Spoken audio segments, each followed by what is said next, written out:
now getting so much information from this banning phase. Yeah. Also for KBG, they're denying any sort of big knockup play coming in from the Nautilus, because yes, Depth Charge might not be the most reliable knockup tool, but at least it can hit one. In terms of the reliability, in terms of a lot of people, it's not going to be as big as other tools like, let's say, the Gragas, the Gragas Cask or the Gragas Ultimate. So yeah, it's just taking away one more angle here for the side of Thunderhawk. Sona again being banned right here. They really don't want to deal with that champion with her big AoE stun that could just really stop a team at its tracks. Zeri is going to be stolen away here from Andran9 as well. That leaves very little choices here for KBG.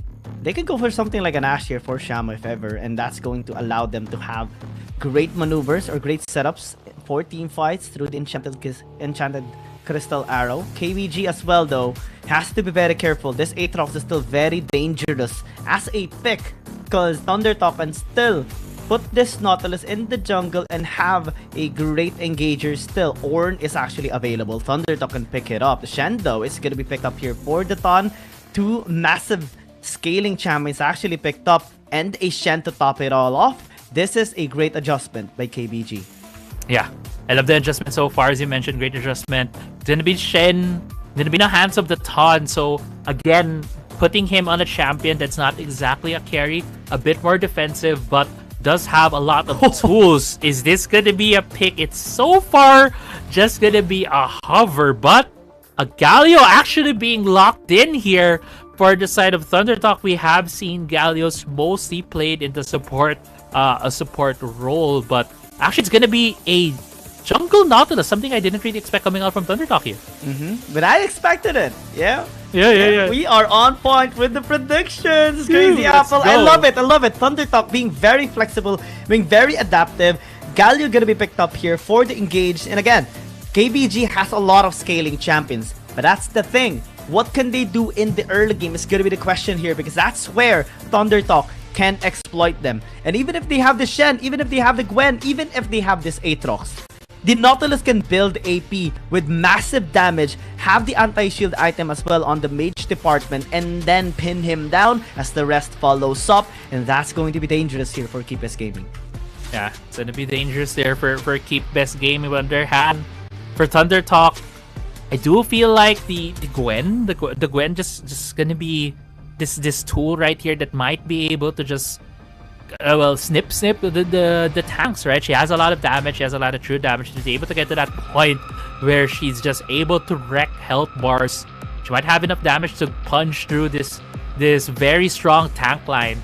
The Thundertalk is forming. The Nautilus, the Galio, some of the strongest we have seen, and a Gwen with a Shen on top of her is just gonna be a scary thought. Yeah. If we're going against this as Thundertalk. So a lot of things right now going against each other. A big shake-up in terms of the overall lineups as well for KBG. Let's see if this is gonna pan out better for them compared to both games 1 and 2. Andran has a big responsibility this time around to be able to carry the team. Shen actually just already contesting KG from minute 1.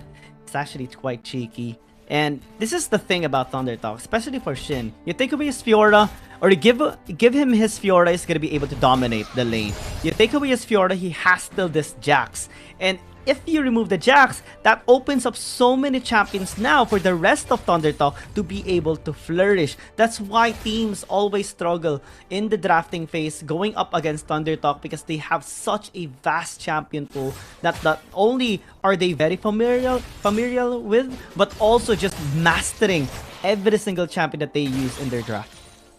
Yeah, and as you mentioned, right, that is the biggest threat coming in from Thundertalk, their mastery of the champions. So far, they've also shown a lot of good mastery when it comes to macro and the plays. Unfortunately, I think for the Ton right there, the Raptors were running away from him, so he won't be able to get that very efficient and optimal clear in the jungle, allowing actually Shen C to steal some of those small Raptors. That's gotta feel bad, especially if you're playing if you're the jungler on the other side.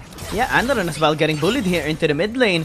Chansey gonna be helping out as well. Yu's gonna be here to help out into the mid lane, but still going to be very challenging. A plate already secured here by Z indicates that this bullying is just going to extend for such a long time. Andran has to walk away, has to go back into the base just to be safe. That is the dominance of Illusion in the mid lane. Yeah, and Lucian, that's why he has been one of those champions that are really, really good to put there as a lane bully. Shin getting pulled here in a bit of a disadvantageous situation, but KG didn't really pull the trigger there in the top side. But going back, yeah, Z so far really hammering down why it's a tough matchup as a melee champion to go against a Lucian. Dredge line gonna be connecting, forcing the body slam, but actually just a sponge.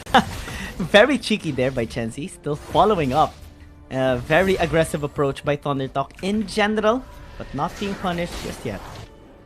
Yeah, no, not getting punished right there, but going back here, looking at where the teams could be when it comes to the objectives, it's gonna be hard for KBG, right? We already saw how they're getting bullied in the mid lane, so it's gonna be hard for Anran 9 to have any control against this Lucian, especially if they're gonna go for a lane swap later on. It's just gonna be a longer lane for the Lucian to chase down this Gwen. Bot side though, a bit great ward from Yuya, actually just placing it down, having that sixth sense that Xby might be going here in the bot side of the map. But on the other hand, just also thinking about in terms of what damage Thundertalk really has realistically in this part of the game, it's a lot on Z. And a lot on, actually a lot of the damage is really going to come on Z for early game. So in terms of the objectives, I do expect a bit of a handshake to be targeted here by Thundertalk, because I feel like there's just going to be a lot more damage, especially if the Aatrox is able to join the fights in the side of KBG. Yeah, and we're not even seeing yet the full power of Z in the mid lane, because there's only one champion that you never, ever should give towards Z, and that's the Akali. And so far, for the past 3 games, we have seen it being consistently banned away by KBG, because that's the very champion that he mid-diff Andran the last time that they have met in the playoffs last season as well. And now on the Lucian is still dominating the lane, at least for the early game, which is a great indication that Thundertalk is just maximizing their win conditions. Atan is lingering in the bottom lane, but not really too threatening just yet. Great use of the mist by Andran, choking out or poking out Z while clearing out the wave. So far, Andran 9 able to stabilize here in the mid lane. Not a lot of attention has been put by both of these teams.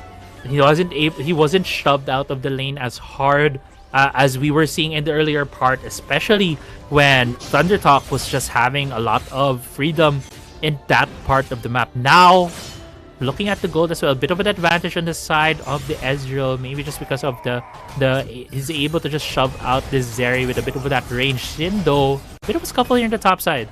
Yeah, KD taking too much damage already, has to walk it off. It's denied 1 minion, but Shin as well lost 1, so just a bit of a trade here in the Baron lane. Shin doesn't have the Divine Sunder just yet. The Aatrox doesn't have the Black Cleaver just yet, so not much damage going to be thrown out by both sides.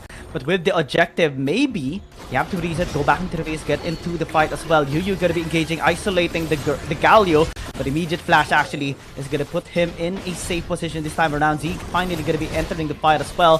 Just helping out Spirit this Dragon and the 9 getting into a flank. Water Slam going to be coming through. Dredge line will not connect as the Galio is going to be falling down. Yu's going to be staying alive. Don as well, getting the taunt here onto the Nautilus, taking him down as well. As Shin going to be late into the fight, but is still going to be entering, trying to interfere here into this taking on the Dragon. Is taking a bit of damage, has to flash away. Shama going to be falling off as KG will land the sword, and the Dragon plus 3 kills. KBG gets the early game. Yeah, KBG gets the early game. A bit questionable in the last engage right there from Shin. Trying to be a hero, Jax 1v5ing the members of KBG, but he's not at that point. He's not gonna get to that point to be able to get that 1v5 off against against all of the members of KBG like that. Dragon as well as 3 kills and first blood going to their side. A lot of advantage right now for KBG, as well as this Herald being started. And again, this is what we were talking about earlier, right? For Thundertalk, they don't have early game damage, so we're kind of expecting they're gonna try and go for this handshake. But KBG immediately thinking of that challenge Thundertalk and the Dragon, and they were able to get both early game objectives, the Dragon and the Herald. Props to Yu as well. The setups were so pure. That's why Chansey was already denied. Xby as well got caught, especially because of the body slam, and that put Thundertalk in a bad position for the fight, and that allowed KBG not only to get the Dragon, 3 kills, but also a Rift Herald to top it all off. Now they can use it to unlock the mid lane, maybe into the top lane as well, and ThunderTalk has to play this core defensively now. Yeah, right now Xiaoma just needs to put a bit more damage there in the mid lane turret. It's now at 2376. It's just at the almost exact HP for Shelly to be able to take down this turret. So also first turret gonna go in favor here for KBG. There's a lot better in the early game. This is what we were looking for from KBG in the past 2 games. More assertiveness in the early game, more ways for them to get these leads, and now KBG has a sizable 3k gold lead against ThunderTalk. Question is, will this be enough? There's still two marksmen aside of ThunderTalk. Yes, one of them is Delusion, not the best when it comes to the late game, but they still have a Zeri, and we all know Zeri with the composition that ThunderTalk has a lot of tanks in front of her. She might just be able to deal the damage later on, but that's gonna be if KBG allows ThunderTalk to get to that point. Yeah, and even if they have two tanks for ThunderTalk, they have the Gwen, and that's the biggest problem here for ThunderTalk. They have to be able to take Andra 9 down, or else they're just gonna be shredded away.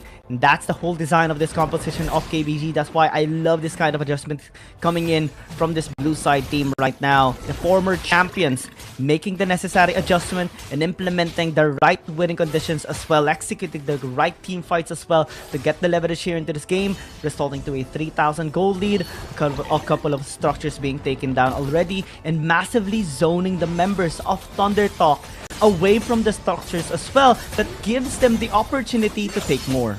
Yeah, just that movement from KBG walking to the red side jungle of ThunderTalk was enough space being given to secure the first tier turret in the top side. KBG now has 2 turrets. They're almost extending this gold lead to 4,000, and this is gonna be a very big snowball that ThunderTalk will need to face. Shin also, his recall getting stopped right there because there was a ward in that bush.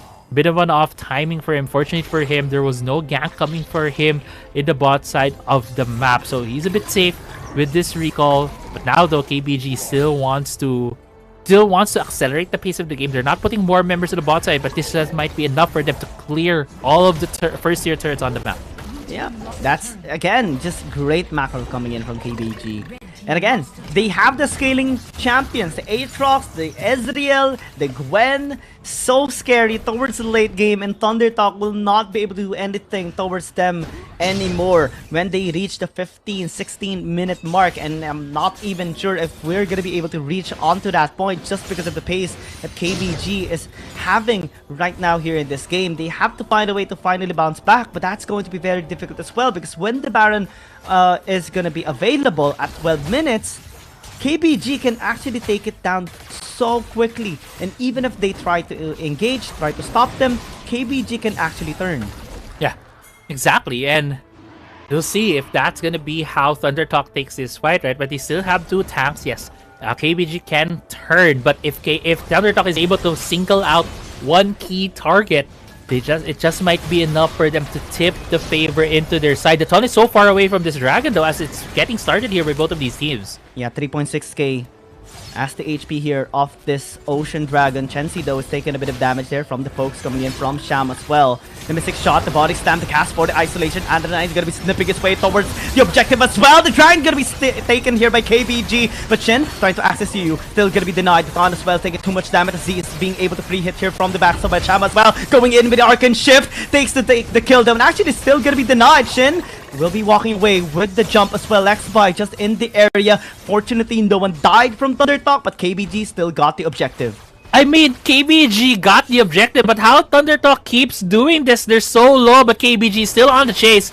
Exhaust, the auto attack, the Zed is gonna be dead, and KBG is wanting more, but will be denied, and it's fine, because they've taken the bigger objective already. They're now soul point for the Dragons. X-By is being denied any opportunity to strike, and Shin as well is too low in the HP. Thon's gonna be the first target this time around by ThunderTalk, but the immediate comeback here because Andren is suddenly in the mix, and 2 members fall, and ThunderTalk loses the fight as Shin as well getting chased down. The cask for the isolation, and KBG getting more. The slam of the sword missing, see? But it's fine again, because KBG has won the fight. Yeah, this is KBG capitalizing on the mistakes being shown here by Thunder Talk. Kind of cursed them by saying that they almost lived through that fight. They were walking away with slivers of HP, really making full use of their HP bars, but they stayed a bit too long, and KBG just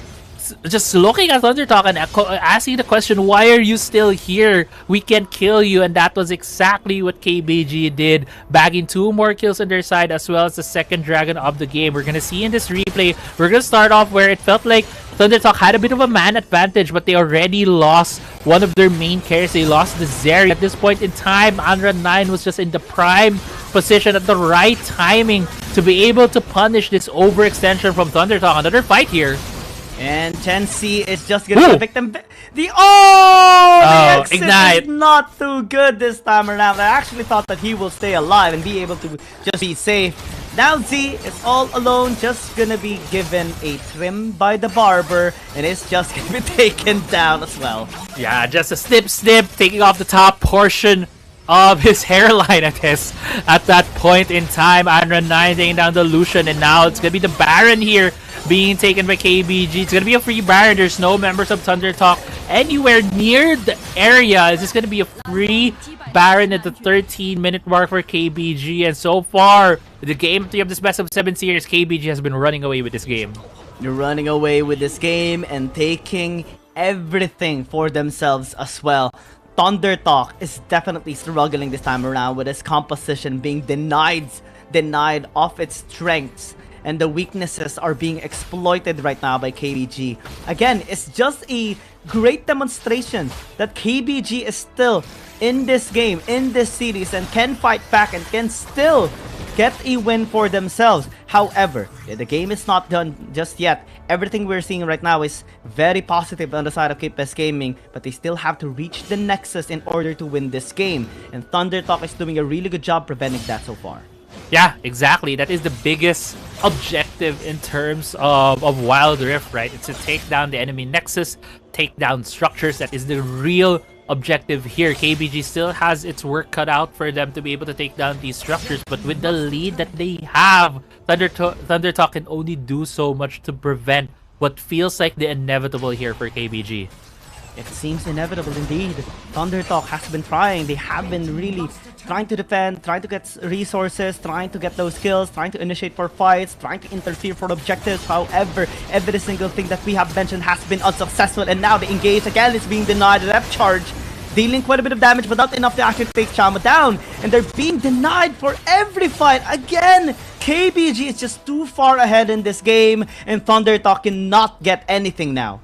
Yeah, Thunder Talk can't get anything. KBG able to get away, and now Thunder Talk is, but feels like in KBG's shoes of game 2, scratching their heads, not knowing what they're doing right now in the red side of the map as the third Drake has spawned. But Yu going in, and the isolation coming through as well. Chen-Si trying to survive, but will not survive at all. Z trying to walk it out. Sauce gonna be coming through as well. Soin trying to deal the damage here onto the Aatrox, but will just be helped out by the Thon and taking the Lucian down. X-Bar is gonna be next, trying to get the depth charge as he dredge lines away. Still gonna be able to escape, but the base is still gonna be the next target here. Actually, Shin making stuff happen, but what's only happening is another trim, making him bald as the kill comes through by Anra9, dealing such shredding damage. That's already late game Gwen, everybody. KBG has done it already. They're knocking onto the base of Thunder Talk, telling them the series is not yet over. The fun is now over. We're the ones to strike. We're the ones to take you down. Yeah, Thunder Talk is given a wake-up call right here by KBG. KBG saying that, hey, if you're gonna make these mistakes, we're gonna force the issue on you. We're gonna make sure that you sit up straight while you're playing against us. We're not gonna let you relax. We're gonna take this game 3 here, as they also have the blue side blessing, but we're getting hyped already with KBG having this commanding lead, but the game's not over yet. The Nexus is still up. Thunder Talk may still have a chance to defend as KBG is just playing this game by the book at this point. I like how you mentioned sitting up straight and having a better, more efficient position in play, because that's us as gamers, right? Sometimes when we lose, we suddenly fix out the way that we sit on our chair and just position much more effectively, like a game time mode. And that definitely has to happen right now for ThunderTalk in order to win here in this game, or at least have the mindset right now in winning and bouncing back here in this game, because so far KBG is just taking full control, getting everything that they want. The Baron's gonna be next as the cleanup for the structures later on ThunderTalk's side. However though, ThunderTalk still getting vision here on this objective. The Destructive Crab has been secured by KBG on the top side river. That can give them, again, just movement speed and vision later on if ThunderTalk is going to be contesting them. Yeah, I feel like ThunderTalk is also a trick that, or at least X-Buy. We're talking about them having 2 big tanks, but X-Buy is actually full AP on this Nautilus. He had a crown, has a death cap. This is a full AP Nautilus that we have here, and we haven't seen X-Buy so far popping anyone to the side of KBG. So this build hasn't been effective, even though this is something that they have decided to pick into in this game 3. Now ThunderTalk being pushed away from the Dragon, actually putting their attention more on the Baron. Scuttle is there, there's a ward. KBG knows this, they will be challenged here as ThunderTalk starts off this Baron. Yeah, desperation comes through for ThunderTalk. Can they actually secure this? KG and the Knight's gonna be the area. The steal by the Shen is just gonna be amazing. The Sims is gonna be coming through. KG as well, landing sword here onto the members of ThunderTalk. C trying to get the outplay here. Is gonna be slapped with a sword, gonna get slowed down, and just gonna get taken away here by KBG. And they're taking the ace already. ThunderTalk is wiped away, and they do get the Baron as well, saying thank you as well, as KBG marches into the mid lane, into the top lane as well. They don't need anything anymore. The only thing in their mind right now is take the Nexus down and push this to another game. Yeah, it's gonna be game 3 being won right here by KBG, and it almost felt like a very clean, very perfect game for them. I believe at the